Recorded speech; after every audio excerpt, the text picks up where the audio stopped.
Welcome back to Midnight Affair Tales. Thank you for joining us. Chapter 1. The Coldest Touch. I used to wake up every morning and feel the warmth of Cassandra's body next to mine. That warmth is gone now. Instead, I lie here staring at the ceiling, listening to the quiet hum of the ceiling fan, wondering where it all went wrong. I roll over and look at her. She's facing away from me, curled up in a ball as far to her side of the bed as possible. It's been months since she's let me touch her. Months since she's wanted me at all. I reach out and lightly place my hand on her shoulder. "Cass," I whisper. "Are you awake?" She doesn't respond. I know she's awake. I know she can hear me. "Are you ever going to tell me what's wrong?" I ask, my voice lower now, controlled. She sighs, finally stirring. "Nathan, I'm tired," she mutters. That's it. That's all she ever says now. I'm tired. Work was stressful. I'm just not in the mood. She used to look at me like I was the only man in the world. Now she barely looks at me at all. I swallow the lump in my throat, but my mind won't stop racing. Is she cheating on me? I push the thought away. No, she wouldn't. She's my wife. But then why does she flinch when I try to kiss her? Why does she guard her phone like a lifeline? Why does she avoid eye contact when I tell her I love her? I tighten my grip on the blanket, my jaw clenching. If she's hiding something from me, I will find out. What if I'm right? Chapter 2. Signs of a Cheater. I watch her leave for work the next morning just like I always do. But something is different today. She used to give me a quick peck on the lips before heading out. Now she barely mumbles a goodbye. She looks almost relieved to be leaving the house. My gut twists as I glance at the time. She left 45 minutes earlier than usual. I pull out my phone and open our shared banking app. $200 withdrawn in cash last night. Why would she need cash when we use cards for everything? Something is wrong. That night, I bring it up casually over dinner. "How was work?" "Busy." She barely looks up from her plate. "Leave early today?" I ask, watching her reaction. Her hand tightens slightly around her fork. "No. Same time as always." "What?" I nod slowly, taking another bite of my food, pretending I don't notice. But inside, my heart pounds. She's hiding something. Later that night, I decide to test her. I lean in, brush my lips against her neck, my hands sliding around her waist. She stiffens. "Nathan, I'm just not in the mood," she says, stepping away from me. Again. She turns off the light and climbs into bed, facing away from me like always. I sit there in the dark, gripping my phone. I need proof. I need to know the truth. Chapter 3. The Hidden Camera. The next day I make a decision. I leave work early and stop by an electronics store. Hidden cameras. They have them disguised as alarm clocks, picture frames, even USB chargers. I buy 2. By the time Cassandra gets home, I've already set them up. One in our bedroom, disguised as a phone charger near the dresser. The second one in the living room in the corner near the bookshelf.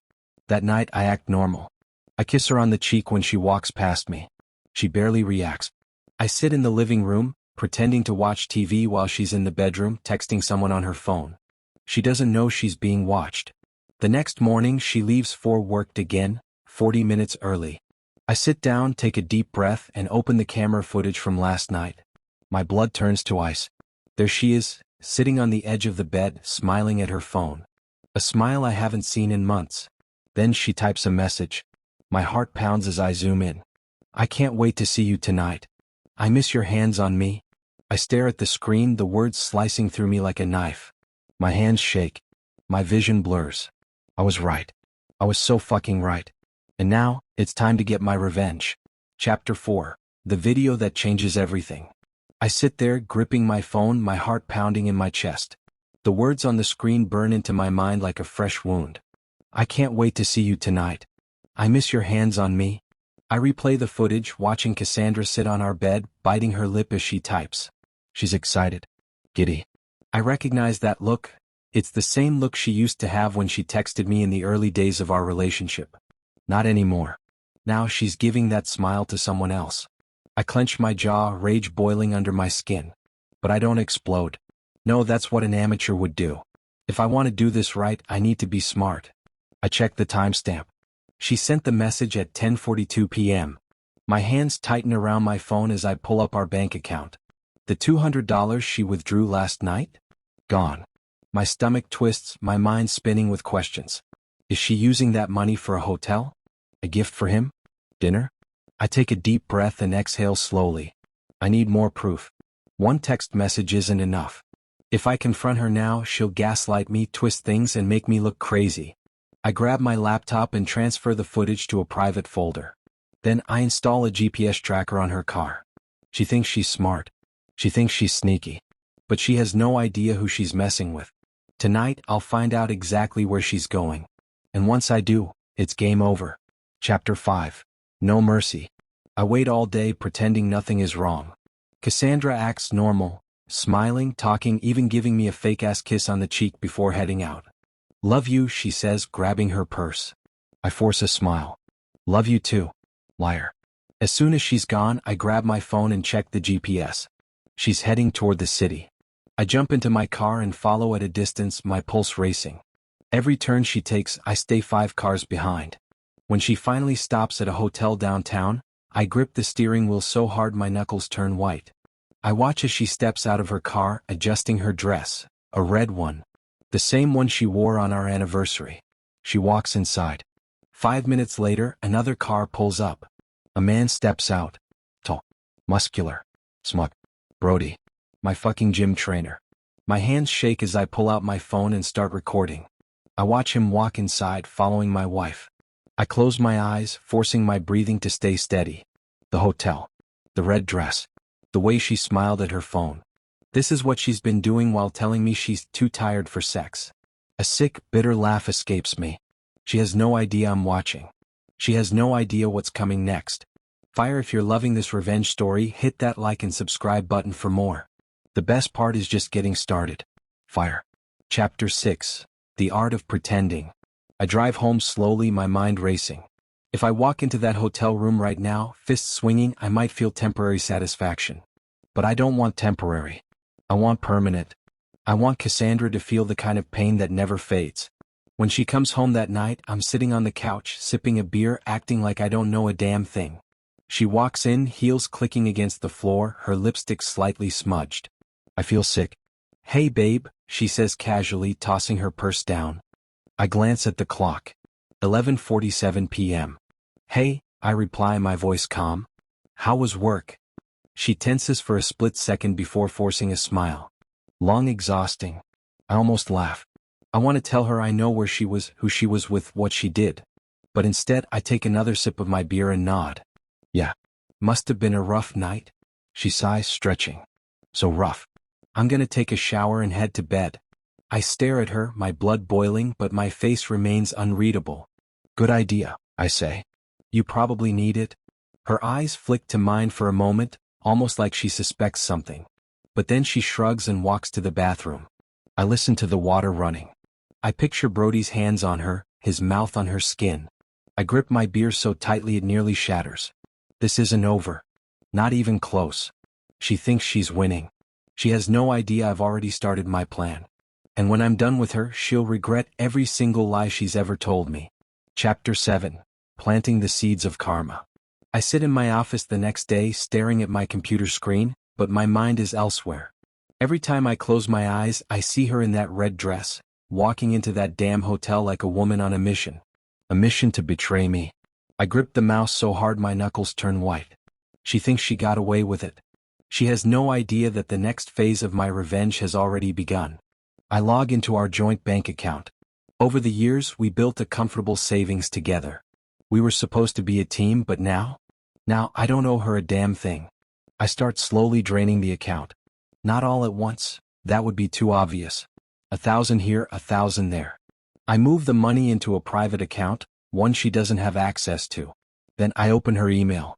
Cassandra isn't exactly tech-savvy, and we've always trusted each other. Or at least I trusted her. Now I exploit that trust. A quick password reset and I'm in.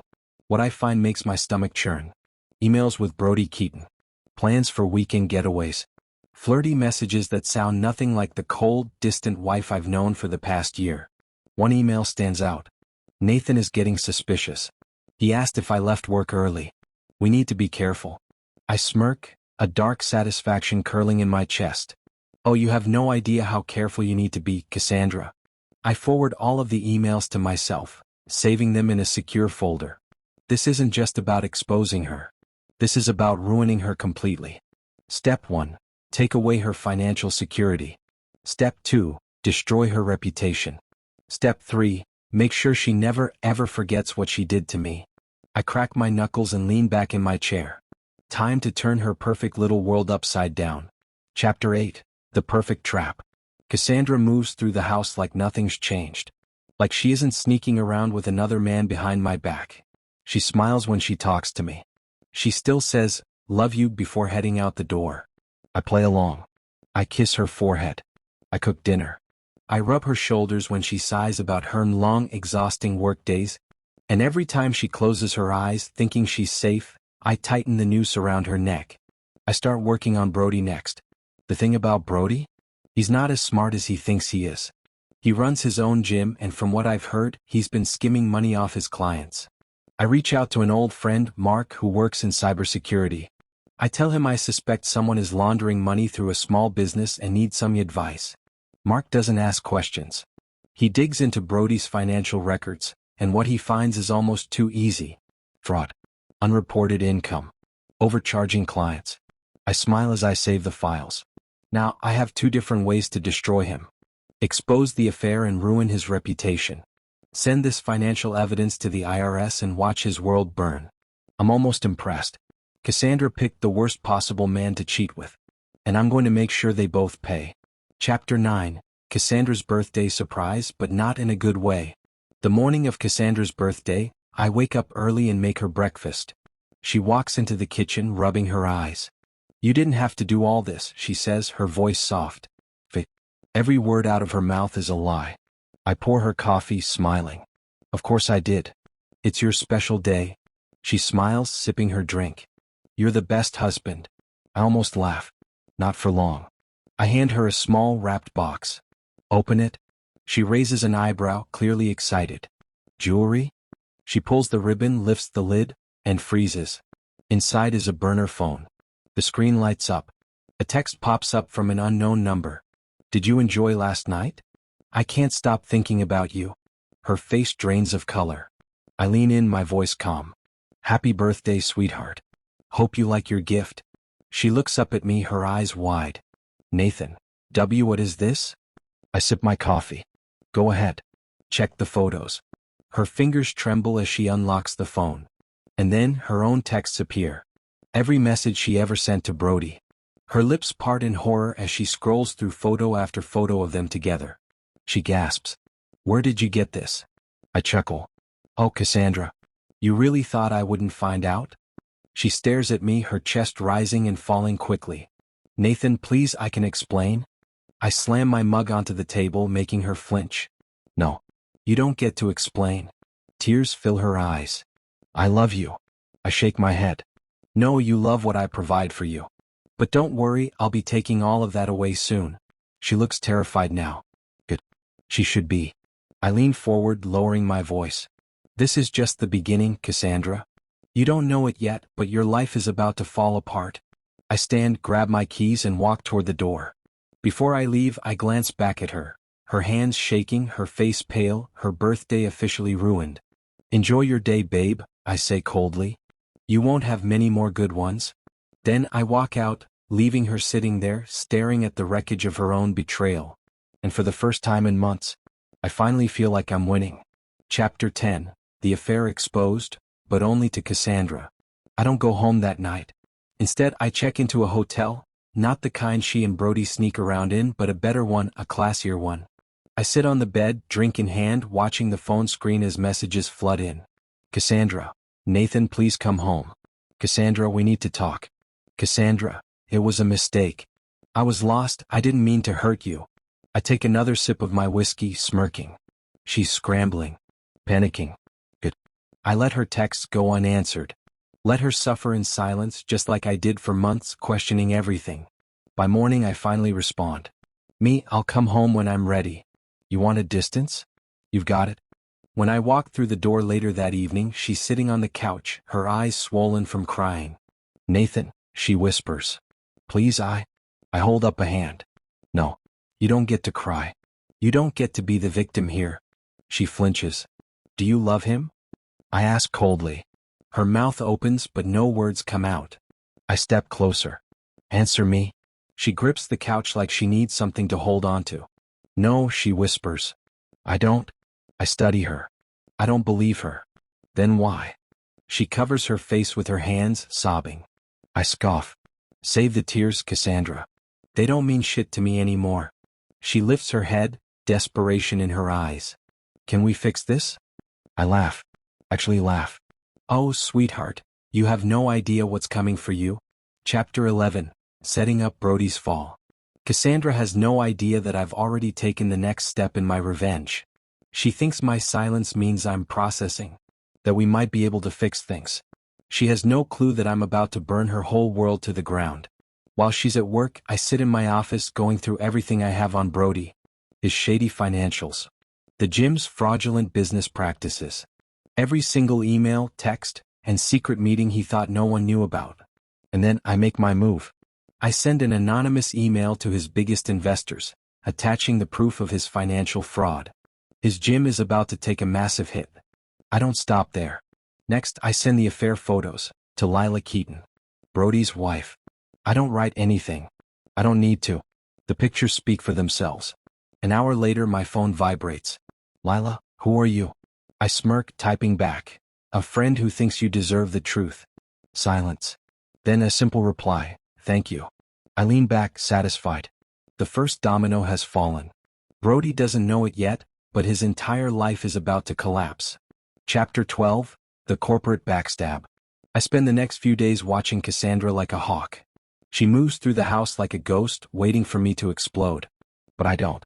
I stay calm. Too calm. And that scares her more than if I were screaming. At night, she barely sleeps.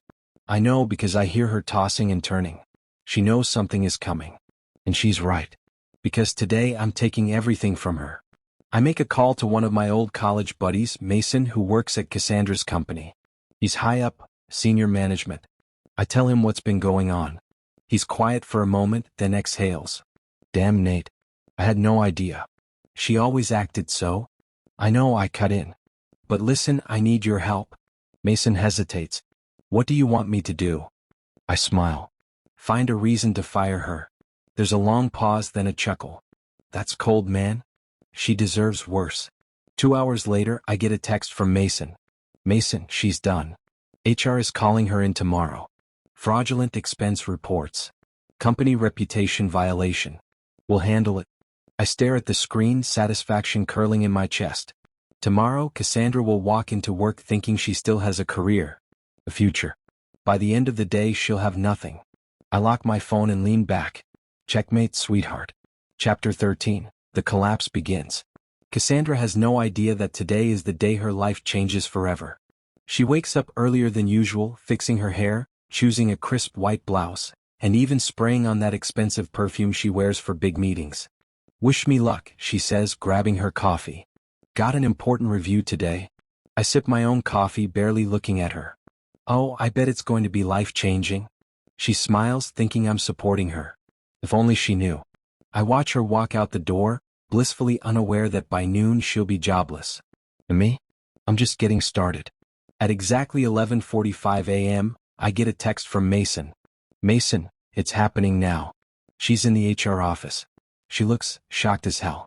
I smirk, picturing her sitting there, blinking in confusion as the HR manager lays out the accusations. Misuse of company funds, policy violations, corporate misconduct. Everything has been set up perfectly. She can cry. She can beg. She can deny. But the decision is already made. At 12:30 p.m., my phone vibrates again. Mason, she's fired. Security is walking her out. I stand from my desk, stretch my arms, and let out the longest, most satisfied sigh of my life. She wanted to betray me? She thought she could play with fire? Well, sweetheart, you just got burned. Chapter 14. The Gala of Destruction. By the time Cassandra stumbles through the door that evening, she looks like a wreck. Her makeup is smeared, her eyes are red, and she moves like she's in shock. She sees me sitting on the couch, scrolling through my phone like nothing's wrong. I got fired today, she stammers. I look up, feigning surprise. Wow, that's unexpected. She lets out a humorless laugh. They said I violated company policy. that I misused company funds. But that's bullshit, Nathan. I would never. I tilt my head. Wouldn't you? She freezes. And then it hits her. She blinks. What? Twice. You? Her voice shakes. You did this? I lean forward, resting my elbows on my knees. Oh, honey. I'm just getting started. Her chest rises and falls, panic creeping into her features. What does that mean? I smirk. You'll see. Because the best part is still coming. The gala. Tomorrow night, the biggest networking event in the city. Business owners, CEOs, high society elites. Everyone who ever mattered to her career will be there. And so will I. With her affair footage ready to play for all of them. Chapter 15. Cassandra's Public Execution. The night of the gala, I dress sharp, black suit, crisp white shirt, confidence radiating off me. Cassandra, on the other hand, looks nervous. She still doesn't know what's coming. When we arrive, she immediately starts socializing, acting like she still belongs here. She doesn't. I sip my drink, watching, waiting. My fingers hover over my phone screen where the affair footage is queued up. At exactly 9 p.m., the lights dim. A video starts playing on the big screen. Not the promotional video they were expecting. No. Instead, it's Cassandra. In our bedroom. With Brody. Gasps fill the room. Murmurs. So. Cassandra turns, her face draining of all color. No, she whispers. On the screen, she's laughing, moaning, kissing a man who isn't me. I watch her fall apart in real time. Eyes widen. Phones come out. People record her downfall. A woman whispers, "Isn't that Brody Keaton?" "Oh my God," another says. "She's married." The screen goes black. Silence. Then chaos. Cassandra stumbles forward, reaching for me, tears streaming down her face. "Nathan." I step back, disgust flashing in my eyes. "Don't touch me." She looks around, her career, her reputation, her entire life crumbling before her. And I smile. Because for the first time in months, I finally feel at peace. Chapter 16. Brody loses everything too. Cassandra isn't the only one whose world just shattered. As I step outside the gala, breathing in the cool night air, I check my phone. Lila Keaton, I did it.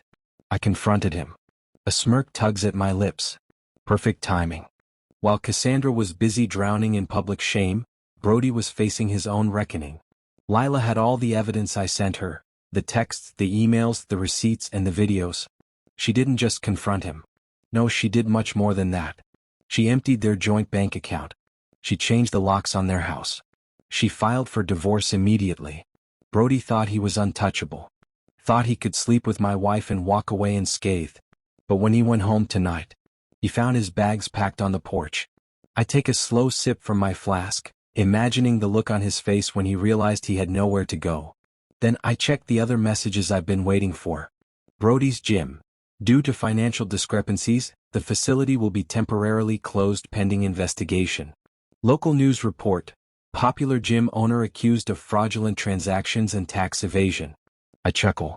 Not only is Brody homeless and alone, but his business is also under investigation. I can already picture him sitting in his car, scrolling through the news, watching his empire collapse in real time. And the best part? This is just the beginning. Chapter 17. Cassandra's Ultimate Fall. Cassandra doesn't come home that night. I half expect her to, but I also know she has nowhere left to hide. She's been fired. Her professional reputation is ruined.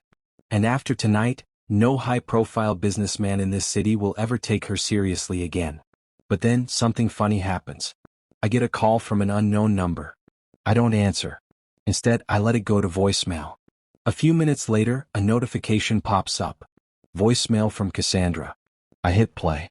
Her voice is shaky, desperate. "Nathan. I don't know where to go." A sniffle. Pause. "Brody won't answer me. He shut me out. Lila took everything from him and now he's blaming me." I smile coldly. "Oh, sweetheart, did you really think your little affair partner would save you?" She exhales heavily. "I know I messed up. I know I don't deserve forgiveness, but please. I just need to see you. I just need to talk." Silence. Then her voice breaks. "Nathan, please. I have nothing." I stare at my phone for a long time. Then I delete the voicemail. She made her bed. Now she can rot in it. Chapter 18. The Last Move. The next day, I drive across town and park outside a beautiful new property. A modern, sleek home in a high-end neighborhood. It was supposed to be Cassandra's dream home. We had planned to buy this house together one day, once we hit our financial goals. But today, I closed the deal without her. And then, I do something even better. I rent it out. Not to a family. Not to some wealthy power couple. No, I rent it to a single mother of 3. A woman who truly deserves a fresh start. The irony isn't lost on me. Cassandra wanted this house to build a new life with Brody. Now, it belongs to someone else. I lean against my car, watching as the mother moves her things inside, smiling as her kids run around the front yard. This is real happiness. I never needed revenge to move on. I just needed to take back control. And now I'm free. Chapter 19. Moving forward. It's been a month since I watched Cassandra's life fall apart. A month since she lost her job. Since Brody got kicked out of his own home. Since their so-called love affair ended in nothing but destruction. And me? I'm doing better than ever. I've moved into a new condo, a sleek, modern place with floor-to-ceiling windows and a skyline view of the city. No memories of her. No ghosts from my past. Just peace. Cassandra, on the other hand? She's barely surviving. I heard through mutual friends that she's living in a cheap motel on the outskirts of town. She tried to get another job, but her reputation followed her. No company in her industry will touch her now. And Brody? Well, he's got bigger problems. His gym is permanently shut down. IRS agents are crawling all over his finances. His once charmed life? Over. But the best part? Cassandra and Brody don't even speak anymore. They ruined their lives for each other, only to be left with nothing. And me? I sit back, sip my whiskey and smile. Because karma handled the rest. Chapter 20. A new beginning. It's funny how life works. A year ago, I thought I had the perfect marriage. A loving wife. A stable future.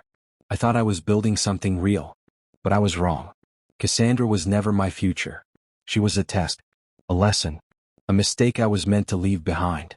And now, I started something new. I met someone. Her name is Olivia. She's nothing like Cassandra. No secrets. No hidden agendas. No games. Just real, honest connection. I don't tell her about my past. Not yet. Because what matters is the future.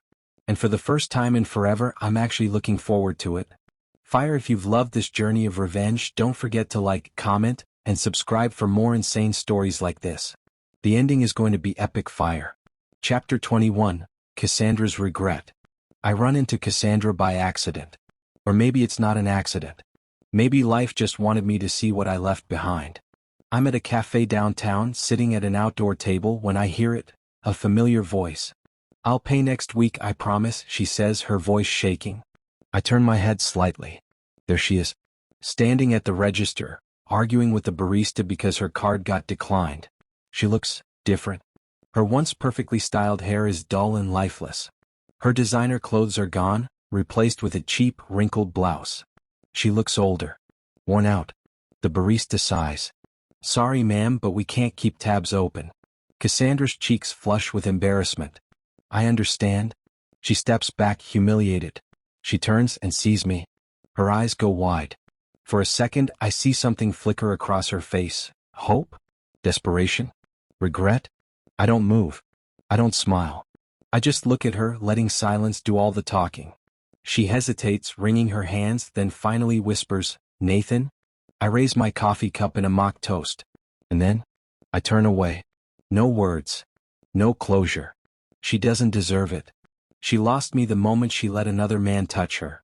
And now, she'll spend the rest of her life regretting it. Chapter 22. Brody's Last Karma. The next time I hear Brody's name, it's not from Cassandra. It's from the news. I'm scrolling through my phone one morning, coffee in hand, when a headline catches my eye. Local gym owner arrested for fraud and embezzlement. I click the article, my pulse steady. I knew this day was coming. Brody was never smart. He thought he could hide money, steal from his own business, and never get caught. But thanks to the anonymous tip I sent to the IRS and the evidence I gathered, his time finally ran out. The article lays it all out: tax evasion, money laundering, fraudulent transactions. The police raided his apartment last night. He was arrested at 2 a.m., handcuffed in front of neighbors who once saw him as a fitness guru. The best part? Lila was the one who tipped off the authorities. I smirk. Damn. She really took her revenge personally. I can't blame her. Brody didn't just cheat on her. He built their entire marriage on lies. He took money, manipulated people, and thought he was untouchable. Now, he's sitting in a county jail waiting for trial. I take another sip of coffee, satisfied. He's not getting out of this. His career? Gone. His reputation? Destroyed. And Cassandra? She threw away her marriage for a man who now wears an orange jumpsuit. Poetic justice. Chapter 23, The True Winner. I always thought revenge would feel like an explosion. Like fire, rage, and destruction. But now that it's over, it feels like peace. Cassandra is gone. Brody is in jail. I have my life back. I sit on my balcony staring out at the city skyline. My phone vibrates. Olivia. A real woman. A real relationship. No lies. No betrayal. Just something real. I answer. Hey, beautiful. She laughs softly. Hey yourself. You free tonight? I glance at the empty glass beside me and smile. For you? Always. I never thought I'd be happy again. I thought Cassandra took that from me. But the truth is I let her. And now, I'm taking my happiness back. Chapter 24, Closure and Healing. Months pass. The anger fades. The pain dulls. And I move forward. I never hear from Cassandra again. No apology. No desperate plea. She's a ghost. A woman I once loved but who doesn't exist anymore. Brody? Sentenced to 3 years. I imagine him sitting in a prison cell, staring at the wall, realizing he lost everything for nothing. Me? I'm just living. And for the first time in a long time. Feels damn good. Chapter 25, The Weight of Regret. It's been 6 months since I watched Cassandra's life crumble. 6 months since Brody was arrested. 6 months since I took back everything she thought she could keep from me. And honestly, I haven't thought about her much. Until today. I'm walking downtown heading toward my usual cafe when I spot her. Cassandra. She's standing outside a rundown diner wearing a faded waitress uniform. My breath slows. She doesn't see me at first. She's too busy adjusting her apron, rubbing her arms like she's cold. She looks exhausted. The confident, high-class woman I once married? She's gone. And I can't lie, seeing her like this? It doesn't bring me satisfaction. It brings me nothing. For the first time, I realize that I don't care anymore. I'm not angry. I'm not bitter. I feel absolutely nothing for her. But then she looks up and she sees me. Her eyes widen, her lips part slightly. Guilt. Hope. I see it all. She hesitates, then takes a step toward me. Nathan? Her voice is hoarse, barely above a whisper. Like she's been waiting for this moment. I don't move. I don't speak. I just stare at her, letting the silence stretch between us. Her throat works like she's trying to swallow back emotion. I wanted to call you. I thought about it so many times. I keep my face unreadable. Why didn't you? She blinks, caught off guard. I didn't think you'd answer. I tilt my head. Then why are you talking to me now? She swallows hard. Her gaze drops. She's hoping for mercy. For kindness. For a second chance. I let the silence drag until she finally looks back up, her eyes pleading. Nathan, I know I don't deserve anything from you, she whispers. But I just wanted to say I'm sorry. The wind moves between us, cool against my skin. I study her.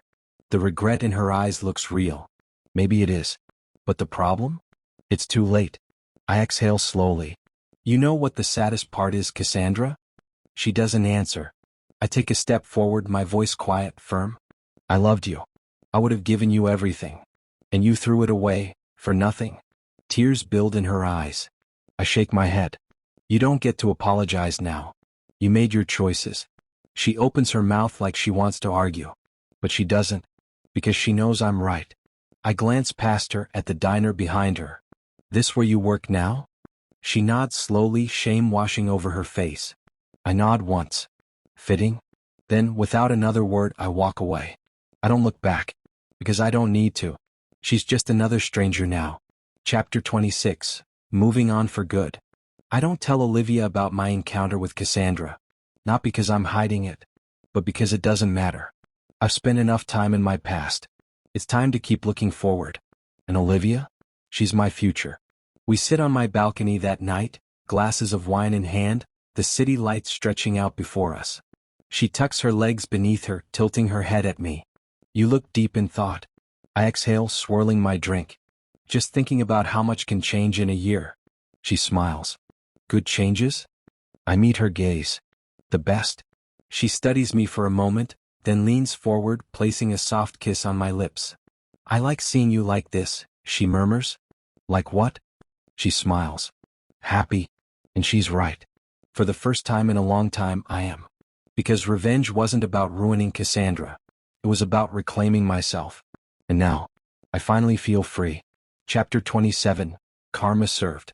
A year ago, if someone had told me that my life would look like this, I wouldn't have believed them. I wouldn't have believed that I'd be standing on my own 2 feet, stronger than ever. That I'd be looking at a future that doesn't include Cassandra. That I'd be happier without her. But here I am. And for the first time in a long time, I feel at peace. It's a cool evening when I pass by the same cafe where I last saw Cassandra. Out of curiosity, I glance through the window. She's still there. Still wearing that worn-out uniform. Still stuck in the wreckage of her own mistakes. She doesn't see me. She's too busy wiping tables, forcing a smile for customers who don't care who she is. And for the first time, I feel nothing but indifference. She doesn't matter anymore. She made her choice. She thought she could betray me, humiliate me, destroy me. But in the end, she destroyed herself. And me? I won. Not just in revenge, but in life. Later that night, Olivia and I take a walk along the riverfront. The city lights reflect on the water, shimmering like 1,000 little pieces of hope. She leans into me, her hand warm in mine. You ever think about the past? She asks softly. I glance at her, then shake my head. No, I say truthfully. Not anymore. She smiles, squeezing my hand. And just like that, Cassandra is nothing more than a memory. No pain. No anger. No regrets. Just the knowledge that I survived. And that I'm better than ever. What would you have done? Fire. Revenge was never about just getting even. It was about taking back control. About proving that betrayal doesn't define you. And now, I've moved on. But what about you? If you were in my shoes, how would you have handled the situation? Would you have gone for revenge? Or walked away? Drop your thoughts in the comments below. Down arrow. And if you love this story, don't forget to like, share, and subscribe. Because trust me, you won't want to miss what's coming next. Fire, fire, fire. The end.